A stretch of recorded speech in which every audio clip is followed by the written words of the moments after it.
आज की हमारी वीडियो 71वें क्वेश्चन से स्टार्ट होगी। तो इसको देखते हैं हम कि राणा सांगा की छतरी कहाँ पर स्थित है। तो राणा सांगा की मृत्यु हुई थी कालपेंपी में जहर देने के कारण, ठीक है। और इसकी छतरी जो बनी हुई है मांदलगढ़ भीलवाड़ा में बनी हुई है, ठीक है, राणा सांगा की छतरी। तो इसके बारे में डिटेल्स में देखते हैं हम। चलो स्टार्ट करते हैं। राणा सांगा की छतरी 8 खंभों से निर्मित, यानी कि कितने खंभों की है? 8 खंभों की छतरी है। किसकी? राणा सांगा की। राणा सांगा की छतरी 8 खंभों की है।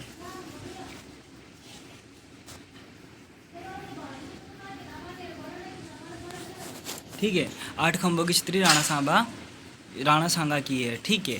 आगे चलते हैं, देखते हैं कि कहाँ पर स्थित है। तो मांदलगढ़ भीलवाड़ा में स्थित है। राणा सांगा की छतरी का निर्माण अशोक परमार ने करवाया था। किसने करवाया था राणा सांगा की छतरी का निर्माण? अशोक परमार ने। मेवाड़ के महाराणाओं में राणा सांगा सर्वाधिक प्रतापी, यानी कि सर्वाधिक शक्तिशाली शासक थे। और बसवा दौसा में राणा सांगा का स्मारक बना हुआ है। और राणा सांगा का स्मारक यानी कि मूर्ति कहाँ पर बनी हुई है? तो बसवा दौसा में बनी हुई है। मोस्ट इंपॉर्टेंट क्वेश्चन रहता है, कई बार परीक्षा में पूछा गया है। आगे चलते हैं। कोकिल देव। कोकिल देव निम्न में से किस वंश से संबंधित है? अब जो कोकिल देव है वो कौन से वंश से संबंधित है, यानी किस वंश का राजा था कोकिल देव? तो कोकिल देव था कछवा वंश का। कौन से वंश का? कछवा वंश का। कोकिल देव कछवा राजवंश के शासक थे। ये कछवा वंश के संस्थापक दूल्हे राय के उत्तराधिकारी थे। किसके उत्तराधिकारी थे? दूल्हे राय के। कोकिल देव ने 1207 में अशोक परमार को राजधानी बनाया, यानी कि आमेर को राजधानी बनाया। किसने बनाया? कोकिल देव ने। आमेर जयपुर। आमेर जो कहाँ पर पड़ता था? जयपुर। और जयपुर में कौन सा वंश था? कछवा वंश था। और वहाँ का जो शासक था वो था कोकिल देव, यानी कि कौन था? काकिल देव, या फिर इसको कोकिल देव के नाम से भी जाना जाता है। आगे चलते हैं। कहाँ पर का था ये? कछवा वंश का था। और कहाँ पर था? आमेर का शासक था और 1207 में बना था। आगे चलते हैं 73वें क्वेश्चन पे। निम्न में से किस मेवाड़ के शासक ने चित्तौड़ किले का मरम्मत करवाई? यानी कि चित्तौड़ के जो किला था उसकी मरम्मत कौन से शासक ने करवाई? अब मुगल मेवाड़ संधि हुई थी ना, जिसमें शर्त रखी गई थी कि तुम चित्तौड़ के किले का निर्माण नहीं करवा सकते। लेकिन चित्तौड़ का कौन सा शासक था जिसने चित्तौड़ किले का निर्माण करवाया था? तख्त सिंह, महाराजा तख्त सिंह। मेवाड़ मुगल संधि की शर्त के अनुसार महाराणा द्वारा चित्तौड़ दुर्ग की मरम्मत नहीं जा सकती थी, यानी करवाया नहीं जा सकता था। इस संधि के शर्त के विरोध में जाकर महाराणा कर्ण सिंह ने सॉरी, यहाँ तख्त सिंह की जगह कर्ण सिंह करिएगा। महाराणा जो कर्ण सिंह थे उन्होंने चित्तौड़ दुर्ग की मरम्मत करवाई। आगे चलते हैं हमारे नेक्स्ट क्वेश्चन पे। जो नेक्स्ट क्वेश्चन आता है वो 74वां वाला आता है। तो देखते हैं इसमें सन 1437 में मेवाड़ मालवा युद्ध का तात्कालिक कारण क्या था? यानी कि मेवाड़ और मालवा के बीच में जो युद्ध हुआ उसका जो कारण था वो क्या था? तो मेवाड़ जो मारवाड़ जो युद्ध हुआ, मालवा का महब परिवार, यानी कि महब परिवार कहाँ का था? मालवा का। वो मेवाड़ को सौंपने से इनकार कर दिया, यानी कि मेवाड़ वालों ने मांगा कि मुझको महब परिवार को दे दो, लेकिन मालवा वालों ने क्या कहा? इन्होंने मना कर दिया, जिसके कारण यहाँ पर क्या हुआ? संघर्ष हुआ। मेवाड़ मालवा संघर्ष, सारंगपुर का युद्ध, यानी कि सारंगपुर के युद्ध में यह युद्ध हुआ था मेवाड़ मालवा, जो कब हुआ था? 1437 में हुआ था। सारंगपुर का युद्ध कब हुआ था? 1437 में हुआ था। कब हुआ था? 1437 में। जिसका तात्कालिक कारण मालवा का महब परिवार को मेवाड़ को सौंपने से इनकार कर दिया था, जिसके कारण ये युद्ध हुआ, यानी कि महब परिवार के कारण ये युद्ध हुआ। कब हुआ? 1437 में हुआ। आगे चलते हैं नेक्स्ट क्वेश्चन पे। 75 क्वेश्चन पे देखते हैं। तो हम देखते हैं इसमें राजस्थान के निम्नलिखित शासकों में से किसे 1576 में चंद्रसेन के दमन हेतु तो मुगल सेना के साथ भेज दिया गया था? अब जो चंद्रसेन था उसके दमन के लिए कौन सी मुगल सेना को साथ में भेज दिया गया था? यानी कि चंद्रसेन को हराने के लिए।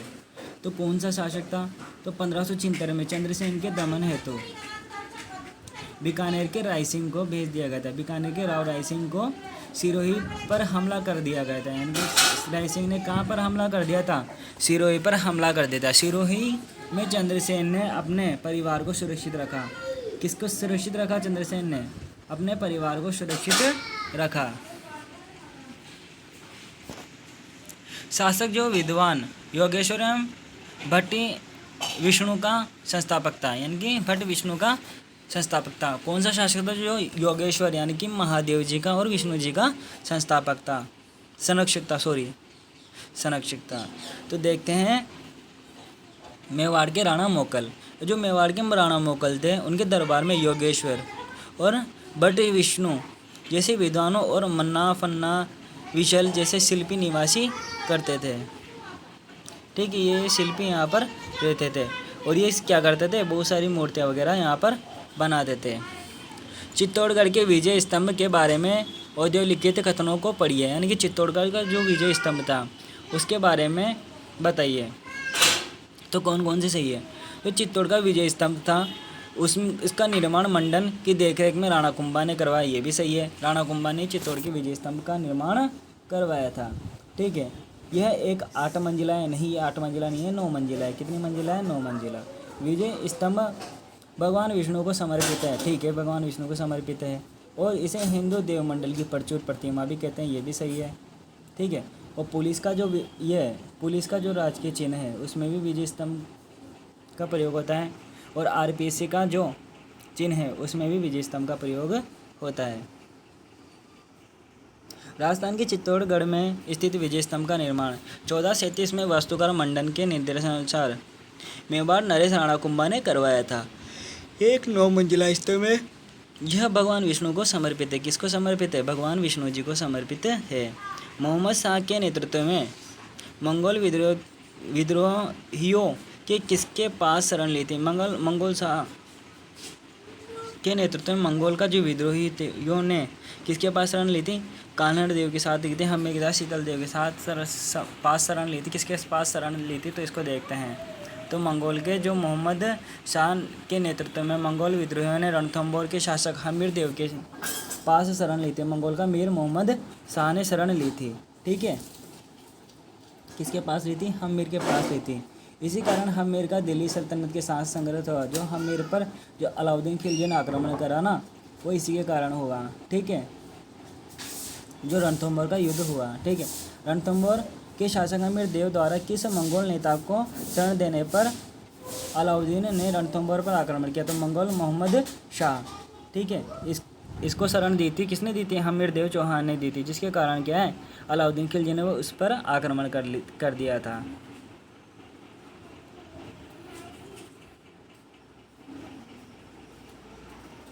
तेजाजी के संबंध में निम्न कथनों पर विचार कीजिए। अब तेजाजी खंडलाल के राजकुमारी एवं तहारवी धोलिया जाट के पुत्र थे, ये भी सही है। राजकुंवरी के पुत्र थे, यानी कि इनकी माता का नाम राजकुंवरी था और ये जाट वंश थे और इनका कौन सा वंश था, धोलिया जाट थे। कौन से जाट थे, ये धोलिया जाट थे। लाचा गुजरी के गायों के रक्षार्थ तेजाजी ने एक विकट लड़ाई लड़ी थी। ठीक है, लाचा गुजरी की गायों की रक्षा करने के लिए वो क्या है, मेर के मीणों से लड़ गए थे। कौन लड़ गए थे, तेजाजी लड़ गए थे मेर के मीणों से। और मेर के मीणों क्या कर रहे थे, वो गायों को चुरा कर ले गए थे लाचा गुजरी की गायों को, जिसकी रक्षा करने के लिए तेजाजी उसके पीछे पीछे गए और रास्ते में सांप मिला तो सांप से इन्होंने ढसवा लिया था, यानी कि लाचा गुजरी की गायों को छुड़वाने के बाद में। ठीक है, आगे चलते हैं, इनकी बहुत बढ़िया स्टोरी है। तेजाजी राजस्थान के लोक देवता हैं। इनका जन्म बागौर जिले के खड़नालिया गांव में तावड़ देव की राजकुमारी की संतान के रूप में हुआ था, राम कंवरी की संतान के रूप में हुआ था। तेजाजी ने लाचा गुजरी की गायों की रक्षा के लिए डाकुओं से लड़ाई लड़ी। इन्हें भगवान शिव का 11वां अवतार माना जाता है, यानी कि तेजाजी को भगवान शिव का कौन सा अवतार माना जाता है, 11वें नंबर का अवतार तेजाजी को माना जाता है, भगवान शिव जी का। अकबर द्वारा दिसंबर 1584 में, यानी कि 1584 में निम्नलिखित में से किसे महाराणा प्रताप को पकड़कर मुगल दरबार में पेश करने का कार्य सौंपा था, यानी कि मुगल दरबार में भेजा था ना बहुत सारे को, तो 1584 में किसको भेजा था, मान सिंह को भेजा था। 1584 में किसको भेजा था, मान सिंह को भेजा था, यानी कि जमावटो किन को भेजा था, जलाल खां कोराची को भेजा था, मान सिंह को भेजा था, भगवंत दास को भेजा था और टोडरमल को भेजा था। ठीक है, इन शासकों को यहाँ पर भेजा था। अकबर ने दिसंबर 1584 में भगवंत दास, मान सिंह, कुतुबुद्दीन और अन्य वरिष्ठ कमांडरों को आदेश दिया कि महाराणा प्रताप को पकड़कर मुगल दरबार में पेश किया जाए। राजपूताने मध्य भारत सभा का चतुर्थ अधिवेशन कहाँ आयोजित किया गया था? अब जो राजपूताना की जो सभा थी, मध्य भारत की सभा थी, राजपूताना मध्य भारत सभा का चतुर्थ अधिवेशन कहाँ आयोजित किया गया था? तो इसका नागपुर में किया गया था। चतुर्थ अधिवेशन राजपूताना के मध्य भारत सभा का चतुर्थ अधिवेशन कहाँ पर किया गया था? नागपुर में किया गया था। अब जो राजपूताना मध्य भारत सभा रियासतों के राजनीतिक कार्यकर्ताओं का एक संगठन था। इसकी स्थापना वर्ष 1919 में हुई थी। इसका मुख्यालय अजमेर में है। कहाँ पर? इसका मुख्यालय अजमेर में है। इस सभा का चौथा सम्मेलन नागपुर में 1920 में हुआ था। कहाँ पर हुआ था? 1920 में हुआ था। और इसका मुख्यालय कहाँ पर है? अजमेर में है। ठीक है, राजपूताना की मध्य भारत सभा का मुख्यालय कहाँ पर है? अजमेर में है। और 1919 में नागपुर में इसकी स्थापना 1919 में हुई। 1920 में नागपुर में इसका प्रथम अधिवेशन चतुर्थ अधिवेशन हुआ। जालोर के विरुद्ध अलाउद्दीन के अभियान के संबंध में निम्नलिखित कथनों पर विचार कीजिए और सही विकल्प का चुनाव कीजिए। अलाउद्दीन खिलजी ने मलिक कामर कमलाउद्दीन गुर्ग के नेतृत्व में एक शक्तिशाली सेना भेजी। ठीक है, जालोर के दुहिया सेजवाल विक्रम को स्वर्ण का लालच देकर, दुहिया बिका था ना जालोर का, उसको स्वर्ण का लालच दे दिया था। सॉरी, एक मिनट, स्वर्ण का लालच देकर सुल्तान की सेना को गुप्त मार्ग से जालोर दुर्ग में प्रवेश करवाया। उसने बताया था ना, राय का भाव रातों रात बीता, यानी कि जहाँ पर तुम राय को बिखरोगे, जहाँ पर पेड़ पौधे उग जाएंगे, वही ज़मीन क्या है? कच्ची है, और वहाँ पर से तुम जालोर दुर्ग में प्रवेश कर सकते हो। तो ये दोनों सत्य है, यानी कि दोनों से कथन कौन से हैं? सत्य हैं। तो देखते हैं अलाउद्दीन खिलजी ने किसको भेजे थे? कमालुद्दीन गुर्ग के नेतृत्व में शक्तिशाली सेना भेजी थी। ठीक है, अलाउद्दीन खिलजी ने जालोर राज्य के विरुद्ध अभियान शुरू किया। इस अभियान का नेतृत्व मलिक कमालुद्दीन गुर्ग ने किया था। अलाउद्दीन ने दुहिया सेजवाल विक्रम को अपने पक्ष में कर लिया था, यानी कि दुहिया बीका को अपनी तरफ मिला लिया था और किले का गुप्त प्रवेश द्वार खुलवा दिया था। इस तरह से अलाउद्दीन का जालोर अभियान सफल हुआ। इस अभियान के समय जालोर का शासक कानड़देव था, यानी कि जालोर का शासक कौन था जब अलाउद्दीन खिलजी ने आक्रमण करा? तो कानड़देव चौहान था। कौन था? कानड़देव चौहान। और इसका पुत्र वीरमदेव था। ठीक है, कौन था? वीरमदेव। अलाउद्दीन खिलजी के जालोर विजय के समय वहाँ का शासक कौन था? तो कानड़देव चौहान था।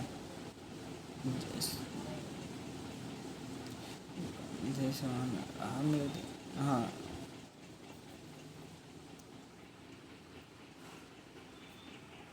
किस दुर्ग को अब्दुल फजल ने बख्तरबंद दुर्ग कहा है? यानी कि सारी तरफ से ढका हुआ है। बख्तरबंद मतलब चारों मेड़ से ढका हुआ दुर्ग कौन सा है? तो चारों मेड़ से यानी कि जंगलों के बीच में कौन सा दुर्ग बना हुआ है? तो रणथंभौर दुर्ग बना हुआ है, यानी कि चारों मेड़ से बना हुआ है। और इस दुर्ग के बारे में ऐसा कहा जाता है कि एक शिवलिंग की तरह है। जैसे शिवलिंग पे बेल पत्थर चढ़ा देते हैं तो चारों तरफ से ढक जाता है और दिखता नहीं है, उसी प्रकार ये दुर्ग भी ऐसा है कि दुर्ग के पहाड़ियों के बीच में और सारी तरफ पेड़ पौधे उगे हुए हैं, तो ये दूर से दिखता भी नहीं है। ऐसा दुर्ग है। कौन सा है?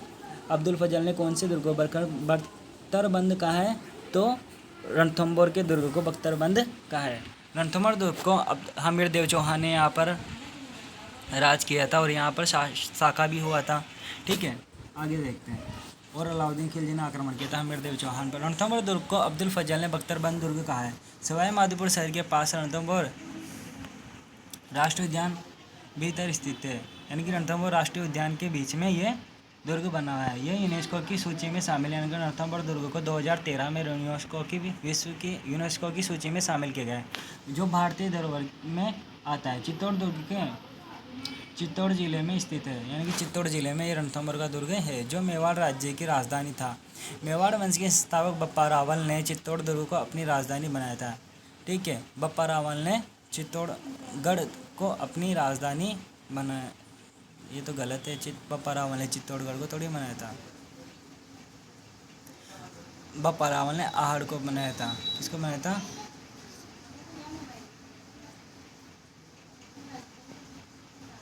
बप्पा रावल ने नागदा को अपनी राजधानी बनाया था। सॉरी, नागदा को अपनी राजधानी बनाया था।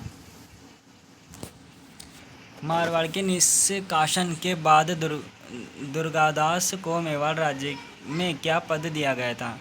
मारवाड़ से निष्कासन के बाद दुर्गादास को मेवाड़ राज्य में क्या पद दिया गया था? तो इसको हाकिम का पद दिया गया था। मारवाड़ के यानी कि मारवाड़ से निष्कासित करने के बाद में दुर्गादास को मेवाड़ राज्य में शरण दी गई, जहाँ पर इसको हाकिम का पद दिया गया, यानी कि किसका पद दिया गया, हाकिम का। दुर्गादास मारवाड़ नरेश महाराजा जसवंत सिंह के मंत्री अस्करन राठौर के बेटे थे। किसके बेटे थे, अस्करन राठौर के बेटे थे दुर्गादास राठौर। दुर्गादास ने अपने अंतिम समय उज्जैन में बिताया था, जब तक कि उसकी मृत्यु नहीं हो गई। तिवारा कर वसूला जाता है। तिवारा कर किससे वसूला जाता है और क्या होता है? औद्योगिक उत्पादों पर, दूसरे राज्यों से व्यापार पर, दिवाली होली जैसे पर्वों पर या कृषि उत्पादकों पर। यानी कि किस पर यह तिवारा कर? तो तिवारा कर दिवाली और होली जैसे पर्वों पर वसूला जाता है। राजस्थान की प्राचीन रियासतों के संदर्भ में कासा परोसा एक प्रकार का सामाजिक कर था, जो विवाह तथा मृत्यु के अवसर पर किसानों से वसूला जाता था। ठीक है, तिवारा कर दिवाली और होली के जैसे पर्वों पर वसूला जाता था। कब वसूला जाता था? तिवारा कर होली और दिवाली पर। राजस्थान के प्राचीन रियासत के संदर्भ में कासा परोसा एक प्रकार का सामाजिक कर था। अब जो कासा परोसा था वो क्या था? तो कासा परोसा एक प्रकार का सामाजिक कर था, जो समाज के द्वारा समाज से लिया जाता था। जब किसी का विवाह होता था या फिर किसी की मृत्यु होती थी तो कासा परोसा नाम का कर लिया जाता था, किसानों से वसूला जाता था। आगे चलते हैं। राजस्थान के प्रारंभिक मध्य काल के राज्यों में अस्पटलिक की जिम्मेदारी थी। अस्पटलिक किसे कहा गया है?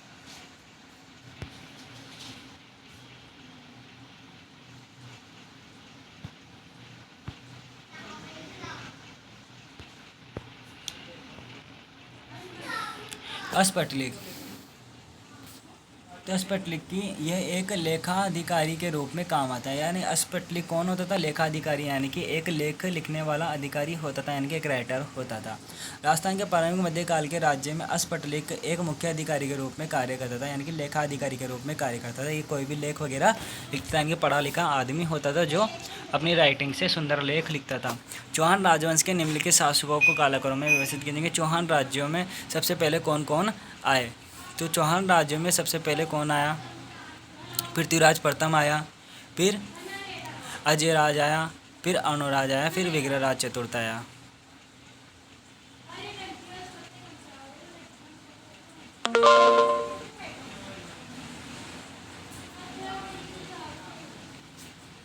एक मिनट पेन कर। हाँ, चौहान राज्य में पृथ्वीराज प्रथम आया, जिसने परम भट्टारक महाराज धीराज की उपाधि दान की थी और 500 चालुक्यों को मौत के घाट उतार दिया था। इसने किसने? पृथ्वीराज प्रथम ने। अजयराज, अब इसका पुत्र आया अजयराज और अनुराज, जो पृथ्वीराज प्रथम के पुत्र थे दोनों ही।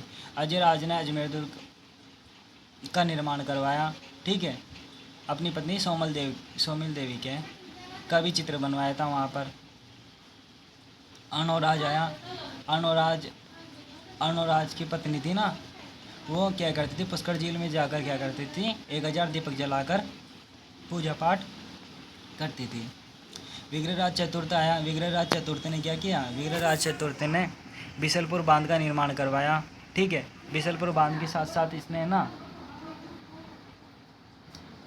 अनुराज ने आनासागर झील का निर्माण भी करवाया था, ठीक है। और विग्रहराज चतुर्थ इसने यहाँ पर संस्कृत कंठाभरण पाठशाला का निर्माण भी करवाया अजमेर में।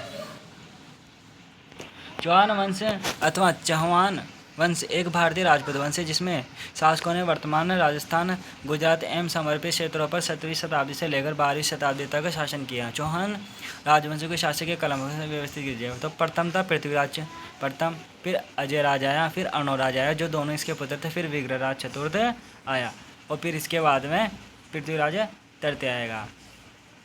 पृथ्वीराज चौहान तृतीय का समकालीन चालुक्य शासक कौन था? यानी कि चालुक्य शासक कौन था? तो जय परमादिदेव चालुक्य राजा था, जिसको इसने मौत के घाट उतार दिया था। किसने?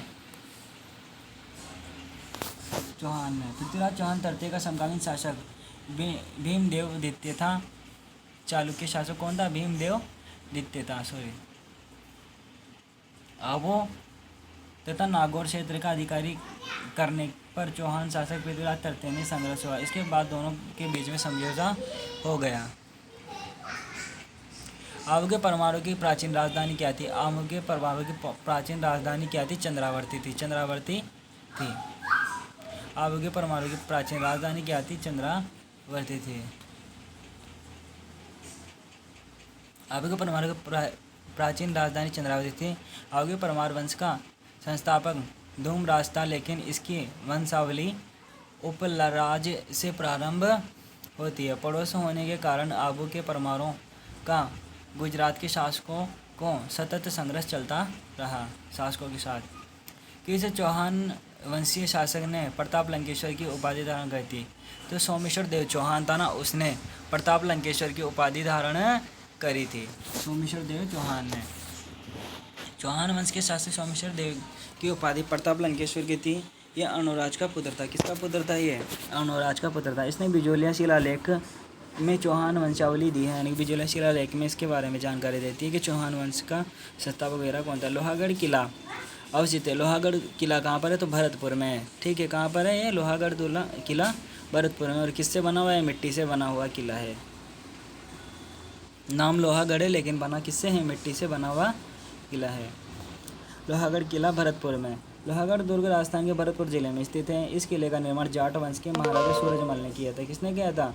सूरजमल ने किया था। और कब किया था? 1733 ईस्वी में किया था। यह भारत का एक अजय दुर्ग है, यानी कि इसको आज दिन तक कोई भी जीत नहीं पाया, यानी कि इस पर आक्रमण तो है लेकिन इसको जीता किसी ने भी नहीं है अभी तक। किस चौहान शासक द्वारा जबालीपुर को जवालापुर में परिवर्तित किया गया है? जबालीपुर को जवालापुर किस चौहान शासक ने कहा है? तो जबालीपुर को जबालापुर किसने कहा है? विग्रहराज चतुर्थ ने। चौहान वंश के शासक विग्रहराज चतुर्थ ने जबालीपुर का नाम परिवर्तित करके जवालापुर कर दिया। इसका नाम विशल देव था, यानी कि विशल देव, यानी कि विग्रहराज चतुर्थ का नाम क्या था? विशल देव चौहान भी था। प्रताप ने 1585 में अपनी राजधानी कहाँ स्थापित की थी? तो चावंड में अपनी राजधानी स्थापित की थी। किसने की थी? प्रताप, महाराणा प्रताप ने। कब की थी? 1585 में।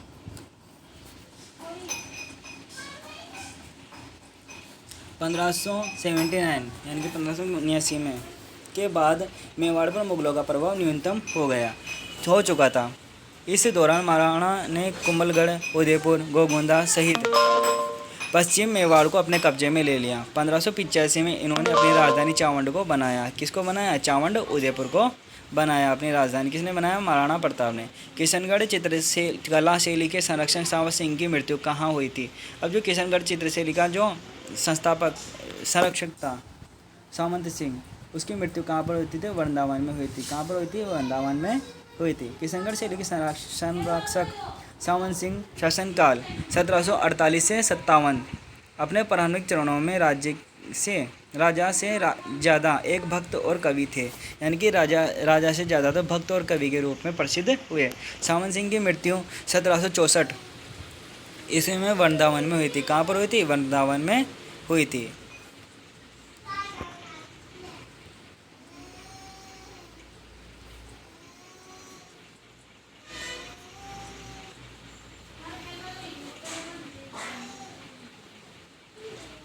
बनी ठनी इसके शासनकाल में काफ़ी लोकप्रिय रही।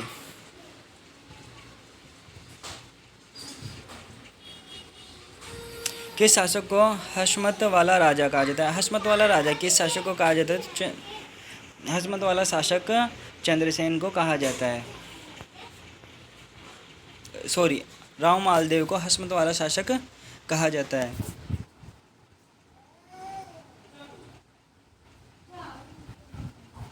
राव मालदेव को फारसी इतिहासकार ने हशमत वाला बादशाह कहा है। इस मालदेव राठौर का वंश के शासक थे। हशमत का आश्रय होता है श्रेष्ठ। हशमत का आश्रय क्या होता है? श्रेष्ठ, यानी कि राव मालदेव को हशमत वाला शासक यानी कि श्रेष्ठ बताया गया है। गुर्जर प्रतिहार की राजधानी कौन सी थी? यानी कि गुर्जर प्रतिहार वंश की राजधानी क्या थी? पिलोमोलो। भीलमाल जालोर को गुर्जर प्रतिहारों ने अपनी राजधानी बनाया था। किसको बनाया था? भीलमाल जालोर को, जिसने हेमसांग ने इसको क्या नाम दिया? पिलोमोलो खां। गुर्जर प्रतिहार वंश का संस्थापक हरिश्चंद्र था। कौन था? हरिश्चंद्र ने गुर्जर प्रतिहार वंश की स्थापना की थी, लेकिन वास्तविक संस्थापक नागभट्ट प्रथम था। और वास्तविक संस्थापक पूछा जाए तो नागभट्ट प्रथम था। इसकी प्रारंभिक राजधानी पिलोमोलो यानी कि भीलमाल जालोर थी। ग्वालियर लेख के अनुसार इसके इसने अरबों को पराजित किया था। किसको पराजित किया था? अरबों को पराजित किया था। जिसे गुहिल वंश का संस्थापक गुहादित्य बताया जाता है, लेकिन इसका वास्तविक संस्थापक पूछा जाए गुहिल वंश का तो कौन होता है?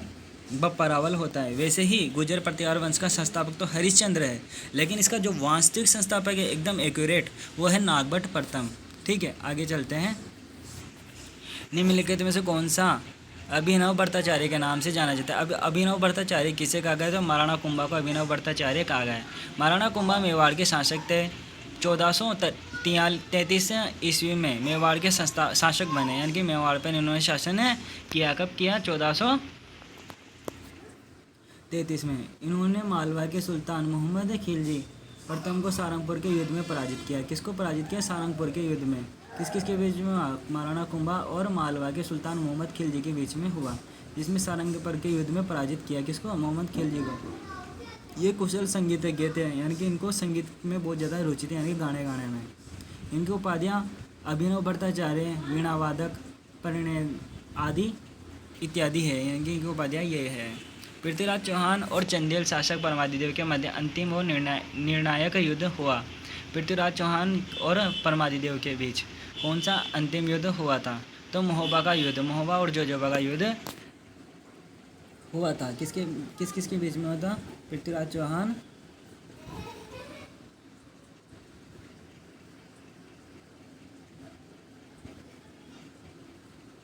और परमादिदेव के मध्य महोबा का युद्ध 1182 में हुआ था। इस युद्ध में परमादिदेव को अलाउद्दीन ने भाग लिया था, जिसमें